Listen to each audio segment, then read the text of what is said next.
All right, we're going to go ahead and get started. You guys can all hear me okay? Good, good in the back. Excellent. All right, great. So we're going to talk about how to do risk assessments for AI. I feel like the first three presentations were kind of a trilogy because we talked about AI stuff, and then we talked about risk management, and now we're talking about risk management for AI stuff.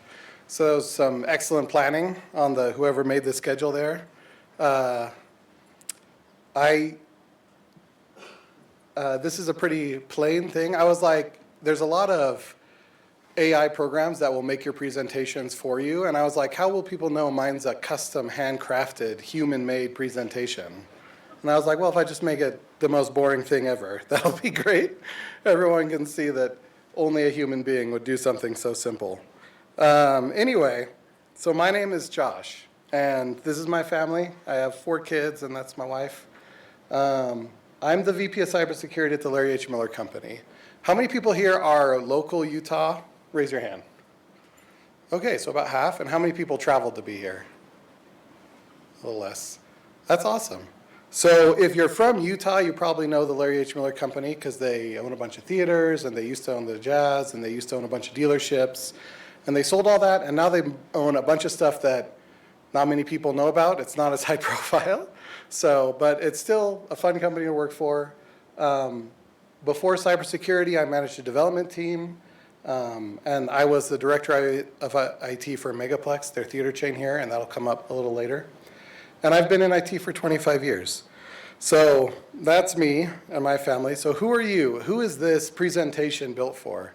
So probably you're a smaller organization with a handful of development teams, and you're dipping your toe into AI. There's a good chance that if you're in leadership, your board of directors is saying, hey, when are we going to do something with LLMs? When are we going to do some AI stuff? And you're like, great, let's do that, but let's make sure we don't blow up the company at the same time. You could be already doing risk management with software development or not. This is designed from the ground up. So if you're not doing any risk management, this should be useful for you. The more I went through it this morning, the more I realized what we talk about here is useful for anyone who's creating LLM products. So if you're a single developer who's gone hog wild and you're making your own chatbot, this will be useful for you. Or if you work in cybersecurity around some of these people that are going hog wild, it'll be useful for you too. So before we get into the AI part, let's talk just a minute about risk management. If you missed Kenny's excellent presentation, I've got a really short description here from Norman Marx's fantastic book. So I love this book, but it has the single most boring cover of any book I've ever seen. I think he just wanted to make a statement like all these people making risk management books with fancy, flashy colors. I'm just going to have a gray square on my cover, and it'll be fantastic. So he's all about the business. He's all about risk management, and it's a really good book. But he says, risk management is about understanding what might happen, uncertainty, assessing how it could affect the achievement of our outcomes, and acting accordingly. So the first part of risk management is it's about addressing uncertainty. That's the biggest thing. And the second part is the effectiveness of risk management should be assessed based on whether it delivers the desired results, which are reliable, useful, and timely information that enables better decisions. So the goal of our risk management program is not to have a risk management program, it's to help people make better decisions. That's the focus of everything that we do. So we're going to address uncertainty and help people make better decisions. So what is the key difference between an LLM-powered program and a regular program? I know Bryson mentioned it in his talk. You can speak now. This is the part, yeah. A regular program, it's programmatic. It gives you the same thing every time. An LLM can change its answer. Exactly. Yeah, an LLM, thanks, what's your name? Dax, thanks Dax. An LLM will give you a different answer every time. Bryson used the term stochastic, which is very fancy. I didn't use that term. I said non-deterministic, which he also had on his slide. I'm a little less fancy. But yeah, the big difference is that LLMs have uncertainty, that thing we were just talking about. They are non-deterministic. Part of that is because of how they're made. They're highly complex black boxes. Even the people that are building them don't completely understand them. Has anyone here heard of Golden Gate Claude? That Okay, so Anthropic, when they were designing Claude, they have this thing that when you think of an LLM, it has all these little nodes that are kind of like neurons in a brain, and they call them features. So they wanted to understand what would happen if they highlighted specific features. So they found the feature for the Golden Gate Bridge, and then they increased the weight associated with it. And what they found is that when you increase the weight associated with this feature, all of a sudden, everything that that LLM wants to talk about is the Golden Gate Bridge. So if you say, hey, I've got $10, what should I do? It would say, you should go rent a car and go see the Golden Gate Bridge and witness its majesty. Or if you're like, hey, how do I get from this place to this place? Even if it's out of the way, it would say, well, first you gotta make your way to the Golden Gate Bridge and cross that. Then you gotta go the rest of the way. So by adding weight to that one feature, eventually they made it so that the LLM assumed it was the Golden Gate Bridge. And when you asked it, what are you? It would say, I'm the Golden Gate Bridge. I'm a marvelous wonder of engineering. And what's interesting is not the Golden Gate Bridge stuff itself, which is kind of just funny. What's interesting is that the team at Anthropic didn't know what would happen. They did that experiment to figure out what would happen, which is insane when you think about it. That's their program that they designed, and they were still like, if we get in here and fiddle with these knobs, who knows what's going to happen? And they did this experiment, right? That's the level of uncertainty we're talking about, is even the people who make it don't completely understand it. So it's trained by somebody else, by some other organization, and then LLMs change over time. This is also a huge difference between a regular program. In a regular program, you compile it once, and then it'll do the same thing with the same inputs and the same outputs forever, right? But LLMs change. Does anyone remember lazy ChatGPT? Raise your hand. You don't have to. Nobody remembers, okay. Lazy ChatGPT was this period kind of in the beginning when ChatGPT became really popular, that all of a sudden when we got to winter break time, it started not responding. And it would say, if you said, hey, could you do this thing? It would be like, maybe you could do it, or check back with me in January and I'll look at it for you, right? So they didn't anticipate that. Over time, it shifted, and they had to go in and fix it and make ChatGPT not lazy anymore, which is nuts. That's so crazy. So there's all this uncertainty associated with LLMs. They're highly complex, they're trained by someone else, and they change over time. That's one of the biggest differences that you have to address in your risk management, is the fact that it's not a set and forget it. The second really big difference is that natural language is their code. So Bryson was the first one, right? Yeah, okay, good. So in Bryson's thing, he talked about all these defenses, but we need all these defenses because every single prompt is basically an injection attack, right? They're constantly being attacked by the very thing that's supposed to control them. That was more poetic than I meant, but you get what I was trying to say. Like, their interface is a point where you can do injection attacks. So those are the big differences, and obviously, those differences lead to a lot of risks. Bryson mentioned the OWASP top 10 LLM. I pulled risks from these two NIST reports, AI 100 and 601. Those, again, are made more for AI, the people that are creating LLMs, but I pulled it and created a list of basic risks. I'm not going to go through the whole list one by one, but I broke it down into 4 main categories, which is accuracy, disclosure, manipulation, and then the supply chain itself. And there are risks that you have to address in each of those categories, multiple risks. So there's a lot that you need to be able to account for with your risk management system. So again, there is all this uncertainty. That's the biggest thing that LLMs bring. I mean, they bring a lot of other stuff, but from a risk management perspective, what they bring is uncertainty. So the question is, how do we enable better decisions? And before we answer that, we have to say, what are the decisions that we're informing? So what decisions are made before you even start designing? So some business person has an idea. What's the very first decision that's going to be made? Feel free to speak up again. I'm looking for some interaction. Cost, yeah, that's a big one. Cost is, they're going to say, what's our ROI on this, right? What's the potential? What else? Well, it's reason for being. I mean, so many AI projects are just AI haven't,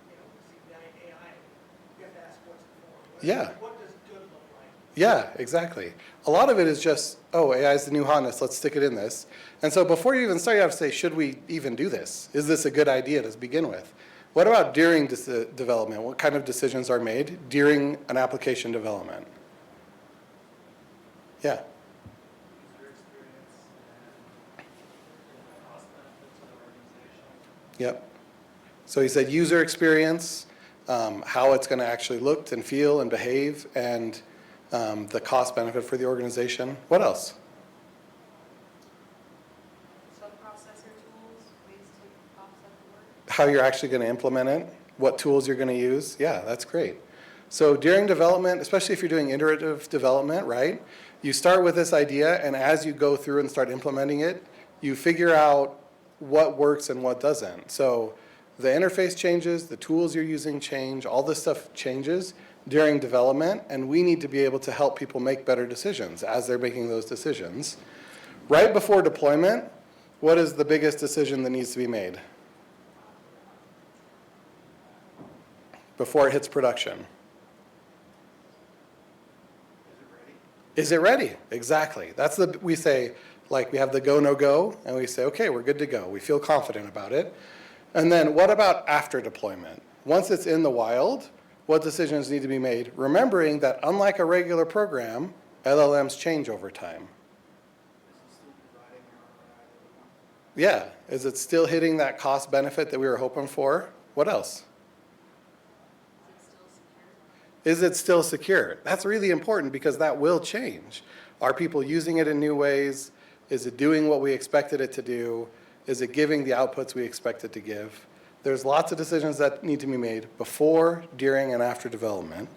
So as we tried to design a process to do risk assessment, we wanted to enable those decisions. So we have our guiding principles on the left. The top one for our organization, our cybersecurity team, we always do partnership through transparency because it's easy to lose trust. So we always are completely transparent about what we do with all the data we collect and everything to the business stakeholders and developers. Below that, what we wanted to focus on was street lamps, not roadblocks. I think Netflix famously did guardrails, not roadblocks, as one of their guideposts. But our small cybersecurity team or individuals that are doing it, they don't have the ability to pre-make a bunch of guide rails. So if we can't do that, at least we want people to know what they're getting into. So we want to provide street lamps and let people know where the road is going. Much like Vin Diesel, we need to be fast and fastidious. I think that's what that movie was called. What that means is that we don't want to slow people down. As soon as a risk management process slows down the team, they're going to start to go around it. They're not going to want to tell you what they're doing or what's changing because they're like, and then we have to have a meeting, and then we have to update on it, right? So we need something that's fast, but that is also fastidious, that still collects the information that we need it to. And finally, because AI is so new, we need to learn and teach in that order. So we learn from the developers that are actually implementing it, and then we can share that information with other people throughout the organization that are doing it. So those guiding principles led us to make a cadence of more frequent but shorter meetings that we can have with the developers and with the business stakeholders. So it looks like this. I'm going to skip ahead and then we might come back for a second. So we want to have an optional training where people understand the basic risks so that as somebody is maybe talking to a developer and saying, hey, I have this idea, should we do this? The developer has an idea of whether or not that's a bad idea or a good one, right? Whether it's even possible. So we want to have an optional training that's just available. That's not something that's part of this process, but it's a good thing to have for your developers. And then we want to sit down and have an initial assessment with both the stakeholders and the developers.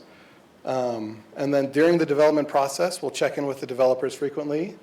We have a pre-launch type meeting that go, no go, are we ready? And then we have follow-up meetings after it's already in production. So I've got slides that go into each one of these. These slides will be available after the fact. I'll post them on the Discord. But we'll kind of breeze through these as we talk about them. So that initial assessment meeting, the idea is that you sit down with the stakeholders as well as the developers for maybe 1 to 2 hours. You don't want it to be a super long meeting. And then you complete an initial assessment, which the template for that is at the end of the slide deck. I'll show it in a little bit.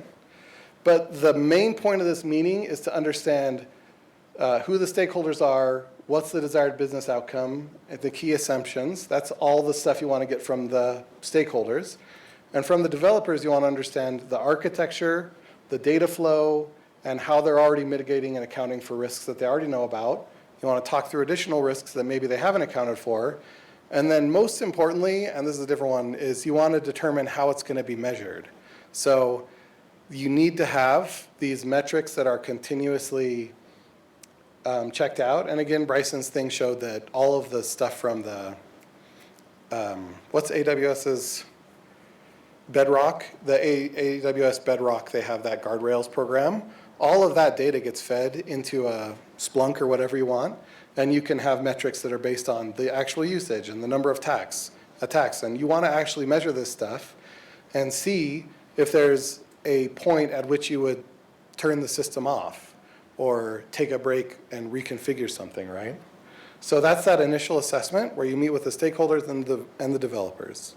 When you have that done, what you should have is the assessment template. You should have a design of the architecture and the data flow.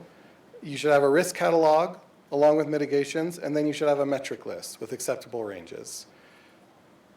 I feel like that seems like a lot, but you can still definitely get it done in 1 to 2 hours. It's not a ton of stuff. We worked really hard to get the actual template for the initial assessment as short as possible while still being as comprehensive as possible. Once you've done that initial meeting, then you just continue to meet with the development team as they develop it. And the goal is to just keep all of the artifacts that you already created up to date. You don't have to do big questionnaires anymore. You can meet with them monthly, or you can just roll it into their existing development meetings and be a part of that. You definitely would meet for less than an hour, but you'd update any artifacts, and then you discuss anything that they've discovered as they've been building the product. Because stuff always comes up, especially with LLMs where it's not certain how they're going to work. So the deliverable for those teams is just updated artifacts. So if you have a 3-month development progress, then you meet 3 times or however many throughout that progress, updating all your stuff. Before you go live, you meet again with the stakeholders, the development team, and make sure everybody knows exactly the risk that you're facing. Again, the goal isn't to say no or to stop people to do what they're trying to accomplish. It's to make sure everybody understands everything completely. That's your job in this meeting. The only new deliverable is that you go through the risk catalog with the business stakeholders so they're aware of what's happening. And then they say, if there is remaining risk, they accept that, right? And say, yeah, we're fine with this risk. We understand it and we're not concerned about it. Because there's always some remaining risk. And then finally, you follow up with the development team, the team that continues to run it. After deploy, you would meet regularly, maybe monthly or quarterly or whatever. You would update the artifacts, discuss any learnings, and more importantly, you would keep track of those metrics to make sure that it's behaving as you expect it would. So, and then at least once, you should have a little follow-up and discuss the risk assessment process itself and how it went for the team, if it was useful for them, and if you can improve it next time. So usually that should be the last one after the first follow-up after go live.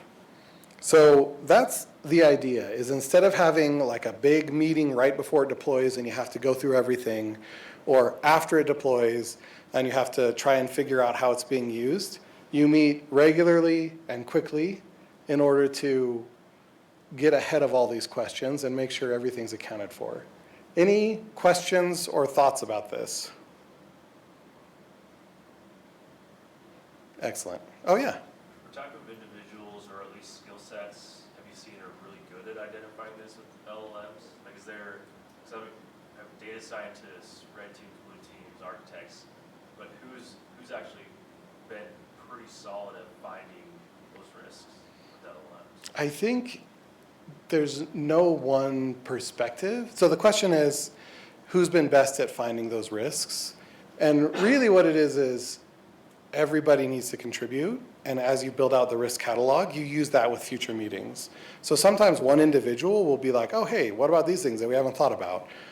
You make sure to include that, and then every meeting should get better and better as you move forward. So yeah, I don't know that there's one type of individual, but there certainly are some individuals, people that are better at it than others. But they might, one developer might be great, and another developer might be like, it's gonna be fine.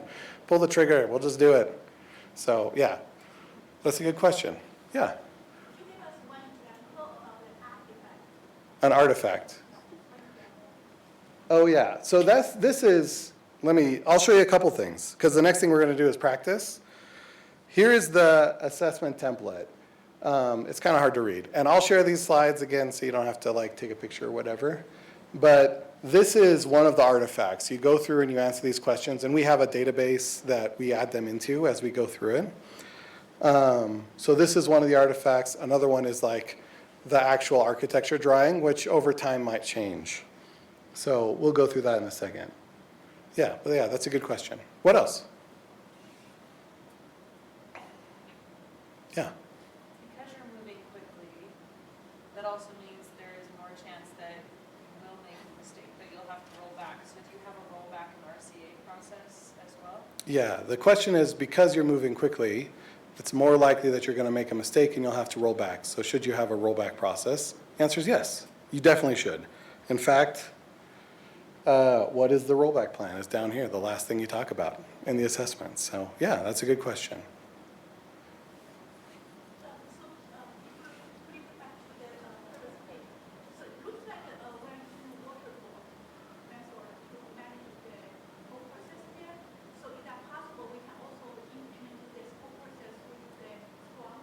Oh yeah, this is designed to work with Scrum.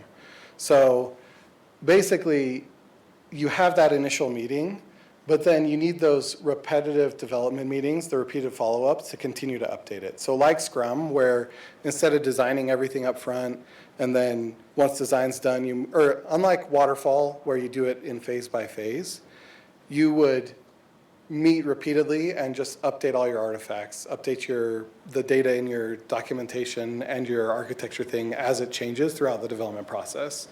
So this is designed with Scrum in mind. Anything else? Okay, great. So I want to practice a little bit to give you an idea of some of the stuff that I'm talking about. So like I mentioned, I worked for Megaplex Theaters for a while, and so I still have a great fondness for the movie theaters. So we're going to, I was going to show a use case, like a case study, but surprisingly nobody wanted to reveal the internal secrets of their highly confidential LLM stuff. So we're just practicing with a fake one that's not going into production, even though I think it'd be fantastic. So what we're introducing is the Mega Nerd. This is, you go to the Megaplex website and click a button that says, help me choose a movie. And a chatbot comes up and says, great, how about you log into your account? You log into your account, it pulls all the movies you've ever watched, and then it'll create a suggestion for you and say, hey, this movie is showing at this theater at this time. Should we book the tickets for you? So it pulls all that history from the loyalty program, and it can automatically book seats for you using your stored gift cards, or we have a Mega Pass that gives you seat credits every month. It could use those. So the idea is a chatbot that acts as a movie buff that helps you choose a movie. It would only be slightly judgmental, so we'd want it to be one of those things where you feel like you're really talking to a movie buff who knows all the fancy art house movies that you don't know, but it wouldn't be too bad. It wouldn't be off-putting. So that's the idea of the Mega Nerd. So as we go through this, as the business stakeholder, you would sit down in this meeting and then say, what's the intended purpose or use of the project? So I'm going to kind of talk through these. We'll draw some stuff up here, and we'll talk through what we expect the business to say, right? So the primary benefit, what the business expects is that people that wouldn't go to the movies as often because they don't know what movie to see would go more often. So we can track that. We can look at somebody's loyalty account and say, did they engage with this product? And did they end up going to the movies more because of the product? So that's our first kind of benefit, is people go to the movies more. What are the primary risks already identified? we're not going to talk about that because the business stakeholder wouldn't know, the developers would know, and we'll get to that in a little bit. What are the key assumptions and limitations for the product? Include assumptions and limitations around the model, the data, the system operation, how it's used, the main use case, all that stuff. So this is something where you kind of have to think about what are the assumptions that you normally just pass over without thinking about. I know this is hard to wrap your head around, but an example of the mega nerd, right, is you're making an assumption that someone's past movie-going decisions is indicative of the type of movie that they like, right? But that may not be true. So for example, if you saw from the second slide, I have 4 children, and if you looked at my last movies that I went to, it would be Moana 2 and the Dogman movie and a bunch of children's movies, right? So probably the last 5 or 10 movies I've gone to in the theater have all been children's movies. So if I had a date night with my wife and I went to the mega nerd and I said, hey, can you give me, I'm doing a date night, can you give me a movie suggestion? It would look at my history and go, you look like the type of person that enjoys a kids movie. Why don't you and your wife go see, the latest Disney kids movie? And that's not an appropriate assumption for it to make. So those are the kind of assumptions that we normally think about, or normally don't think about, but that are built into the models, the way that they behave, right? Does that make sense? Okay. So thinking about our mega nerd, what are some other assumptions that the business person is making?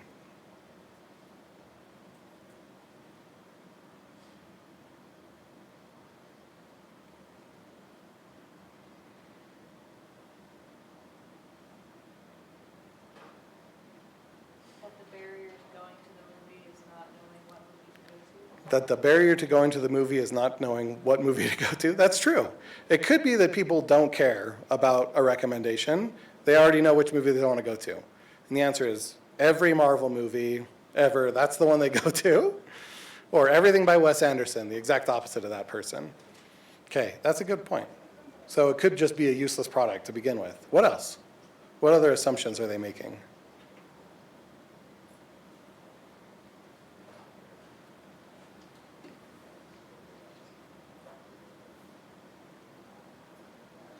Yeah. They're assuming that you have a loyalty account in the first place. Yeah. So they might just be browsing the website, but they never actually. Yeah, that's a good point. We're assuming that they have a loyalty account and they're going to be willing to log into it just to get this recommendation. And they might not have it. They might just be browsing a website looking for it. Anything else that you can think of? Another one might be there's the assumption that the model is actually going to, whatever LLM you use, is going to give a good prediction. And the LLMs look magical and they can be fantastic, but who knows if it's actually going to be able to predictively say what's happening. We're also assuming that the LLM isn't going to hallucinate times or even entire films, right? Which we know is a potential, that's a possibility, although things have gotten better, right? So those are some of the assumptions that we're making. Okay, so let's make a diagram really quick of what this system might look like. So I'm going to draw it back here on the whiteboard, and then I'll come back to the thing. So we've got a front end. That connects back to our loyalty via an API call.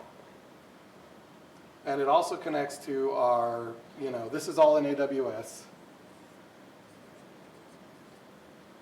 And this is going to connect to Bedrock for the LLM stuff. And then one last one, it's also going to connect to our cinema servers. So it knows showtimes and stuff.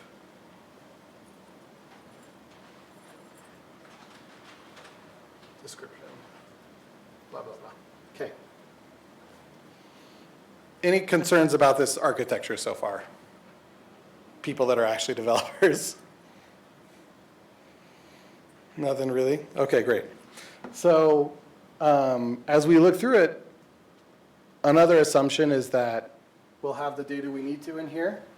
So do we actually have the movie stuff that's there? Is it useful? Is it in a format that we can use?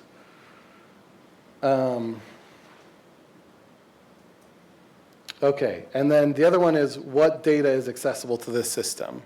So the data we care about is in our loyalty program, which is the username and the movie history. Those are the only pieces of data that are available, that we care about. But more than that data is available in our loyalty program. So we have username, we have history, but we also have phone number, email, potentially address, or at least a basic geographic location because we have favorite theater.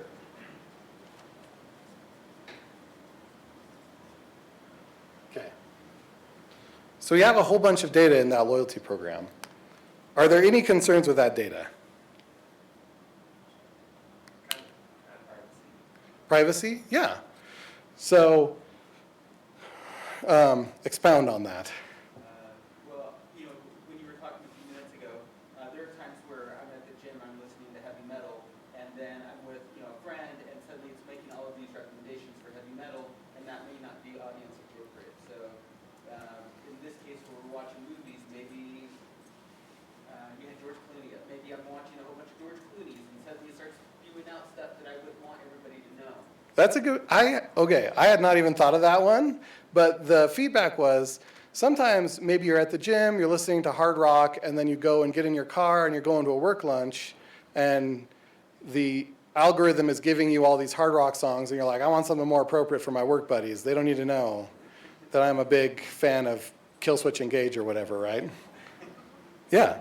So I didn't think of that, but if I had secretly I was going to watch a bunch of embarrassing movies during work, like I was a big fan of the Olsen twins or whatever, and I watched every single, so they have these movies come through, older movies, right? And I went to every single one of the Olsen twin movies that came through. And then when my wife and I go to see a movie, I'm like, yeah, let's have date night. Let's see what it says. And it pulls up the Olsen twins. My wife would be like, why? Why does it think we want to watch the Olsen twins, Josh? I'm like, I don't know. Because of their acting ability, obviously. Yeah, that's a really good point. Data. So in the system itself, there is a data privacy just of the output of it, of what it recommends. What other concerns are there with this data?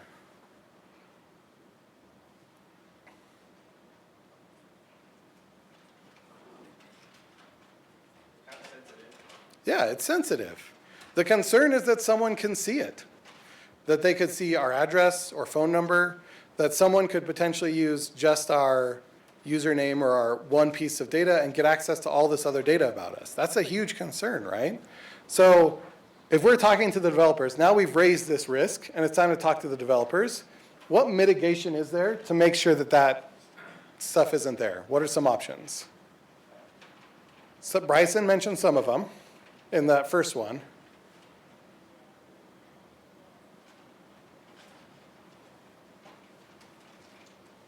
Yeah.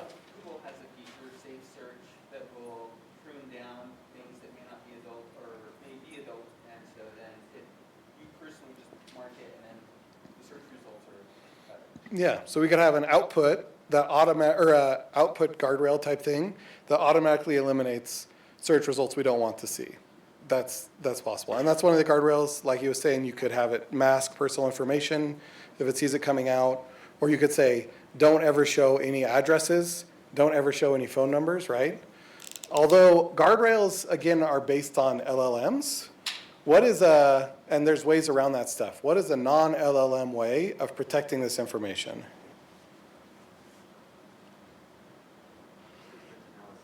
Sentiment analysis? What is that?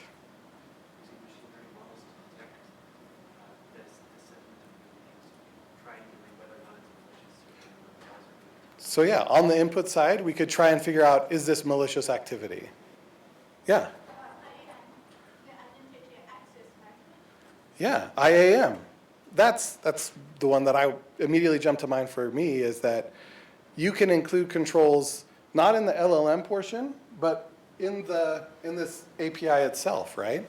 you could say, don't make available anything other than username and movie history. And the rest of this doesn't go to this at all. It's impossible for the LLM to get access to that stuff because it's blocked not from the LLM side, but from our actual loyalty system, from the legacy, old-fashioned database side. So yeah, that's definitely another way to do it. And the great thing, again, going back to Bryson's one, is that we should use all these things.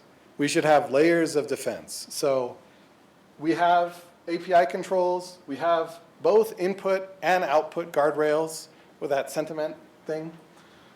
So we would then note down in our risk catalog that one of the risks is disclosure of information in the loyalty database. And then we would say, here's all the ways that we're mitigating that, right? So we've tracked the risk and we're treating it. And some of these things could change over time. The performance of the guardrails, for example, could improve or decrease over time. Luckily, the guardrails give us those metrics, and it should be able to see if an address is getting spit out. So it could tell us, hey, there have been a number of addresses that have shown up in results. And that would ideally alert us, and we could go look at the logs and figure out, do we need to stop it right now or add some additional controls or whatever, right? So that's the basic idea behind how you would treat an individual risk. There's a whole bunch more here that I think it would be boring to go through one by one. Things like who are the intended users of the system and what's the built-in oversight? How are we going to train users? Who interacts with it and how do they interact with it? What measurements are in place to warn us of misuse? And what other measurements are being tracked to confirm the operation of the system? One of the biggest things for this, it's hard to know, is it still giving accurate information, right? Like, how do you double check that an LLM is still providing accurate information? All of the LLM providers have one way of figuring this out that all of them use. Any ideas? Another LLM? Yeah, that's true, a lot of it. I had a talk with Bryce when he was building some LLM security stuff, and I was like, it's LLMs all the way down. It's just LLMs watching other LLMs, and then got to have another one watch that one. Yeah, that's a really good one. Another one is the simple thumbs up, thumbs down that they have, like ChatGPT and Claude. All of them, it'll say, hey, how was this response? And if you see a sudden influx of thumbs down, like we talked about lazy ChatGPT earlier, I'm sure they were alerted because they got just this massive influx of people giving it a thumbs down and saying, I don't want a moody AI assistant that doesn't want to do work sometimes. I want something that gives me what I want every time, right? So they saw those thumbs down and then they went, okay, we got to go deal with this, right? So even something as simple as that is incredibly valuable as a way to get those metrics and track the performance over time. Because again, this is one of the biggest differences between a legacy program, a standard program, and an LLM one is that it will change over time, and you have to continue managing the risks actively. That's also kind of a burden on the cybersecurity team, the development team. As we're talking about the ROI, you've got to account for the fact that you're going to have to keep an eye on it forever, as long as it's in place. So you can't throw 1,000 products out there, each one of them powered by an LLM. Otherwise, you're going to miss things. So there's that burden that you need to keep in mind as well. So that's the basic idea behind doing AI risk management, is this really simple template and cataloging your assumptions, your risks, and then most importantly, those metrics, making sure that you have an objective way to see that it's performing as you want. And then in order to make it as palatable as possible for the developers who hate to be slowed down, you have these frequent, shorter meetings and just keep stuff up to date. So it doesn't need to be terribly complex. I think a lot of people look at cybersecurity, GRC, and they think this is a really complicated system, and it can be, but the basics of protecting is really easy, right? It's kind of like, to play basketball, you don't need to understand the triangle offense. You need to know how to dribble. And this is more along the lines of, this is how you dribble. This is how you reduce those risks at the most basic thing. And you need to be able to do it before you can learn the triangle, which I still don't know how it works, but Any other questions? None? Okay, great. If you have questions, you can ask me afterwards. I'll post these in the Discord server as well, the slides, so that you can, marvel at my 4-point font that I used here. And if there's anything else, just let me know. I'm happy to talk about this stuff. Thank you.